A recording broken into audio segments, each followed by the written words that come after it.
গত ২৭শে নভেম্বর কিন্তু বাংলা আবাস যোজনার যে সার্ভের কাজ সেটা শেষ হয় এবং সাথে সাথেই ২৭শে নভেম্বর থেকে ৩রা ডিসেম্বরের মধ্যেই খসড়া তালিকা বা প্রফেশনাল যে লিস্ট সেটা প্রকাশিত হয় এবং এই ডেটের মধ্যে অর্থাৎ ২৭ থেকে ৩রা ডিসেম্বরের মধ্যেই যাদের যা অভিযোগগুলো ছিল, যেমন কিছু ক্ষেত্রে দেখা গেছে সার্ভে হয়েছে অথচ তাদের নাম ওঠেনি, কারো ক্ষেত্রে বা ইনএলিজিবল লিস্টে নাম উঠেছে, কারো ক্ষেত্রে PWL। তো এই সমস্ত সমস্যার যে নিষ্পত্তি সেটার যে লাস্ট ডেট ছিল সেটা কিন্তু ৩রা ডিসেম্বর।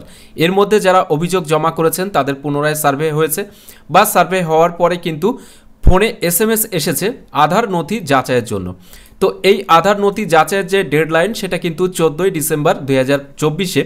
তো এই 14ই ডিসেম্বরের পরেই কিন্তু বাড়ির যে টাকা সেটা কিন্তু রিলিজ করা হবে বা প্রত্যেক যারা বেনিফিশিয়ারি রয়েছেন ফাইনাল লিস্টে নাম এসেছে বা যাদের আধার তথ্য যাচাই সব কিছু কমপ্লিট হয়ে যাচ্ছে তারপরে তারা কিন্তু বাড়ির যে টাকা সেটা পাবেন। তো আজকের ভিডিওর মাধ্যমে সমস্ত আপডেটটুকু আমরা জানবো। এরই মাঝখানে কিন্তু এই তথ্য যাচাই বা আধার তথ্য যাচাইয়ের যে পোর্টাল সেটা কিন্তু অকেজ বা সার্ভার কাজ করছে না, যার কারণে এই তথ্য যাচাইয়ের কাজটি কিন্তু বন্ধ রয়েছে। ঠিক কতদিন পর্যন্ত চলবে এই তথ্য যাচাই এবং কবে থেকে টাকাগুলি ছাড়া হবে তার সমস্ত তথ্যটি। তো আপডেটস অনুযায়ী যেটা বলা হয়েছে, অকেজো পোর্টাল আবাস যাচাইয়ের কাজ কিন্তু থমকে রাজ্যের পঞ্চায়েত ও গ্রাম উন্নয়ন দপ্তরের নির্দিষ্ট পোর্টালটি কাজ করছে না বলে অভিযোগ। ফলে বাংলা আবাস যোজনা উপভোক্তাদের রেজিস্ট্রেশন এবং আধার ভিত্তিক যাচাইকরণ বন্ধ।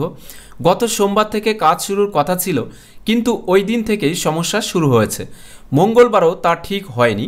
দিন দুয়েক ধরে হুগলি জেলার বিভিন্ন পঞ্চায়েতগুলিতে উপভোক্তাদের ডাকা হলেও তাদের নিবন্ধন এবং আধার ভিত্তিক যাচাইকরণ ছাড়াই কিন্তু ফিরে যেতে হয়। তার জেরে বিক্ষিপ্ত ক্ষোভের মুখেও কিন্তু পড়তে হয় কর্মী এবং আধিকারিকদের। এদিন সকালে রাজ্য স্তর থেকে জানিয়ে দেওয়া হয়েছে পোর্টাল আপগ্রেড করে বৃহস্পতিবার 12ই ডিসেম্বর নাগাদ কিন্তু সক্রিয় হবে।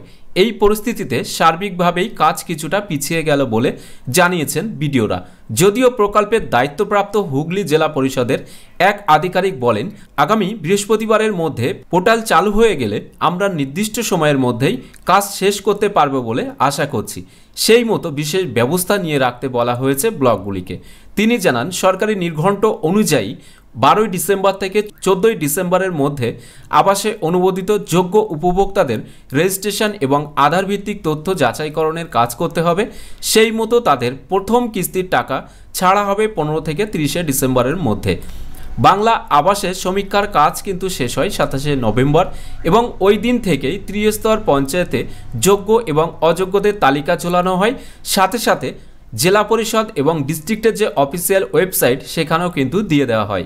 সেই তালিকায় আরও অযোগ্য থাকলে বা যোগ্য কেউ যদি বাদ গেল কিনা তা নিয়ে 4 থেকে 5ই ডিসেম্বর গ্রাম সভা ডেকে প্রকৃত যোগ্যদের অনুমোদন করা হয়।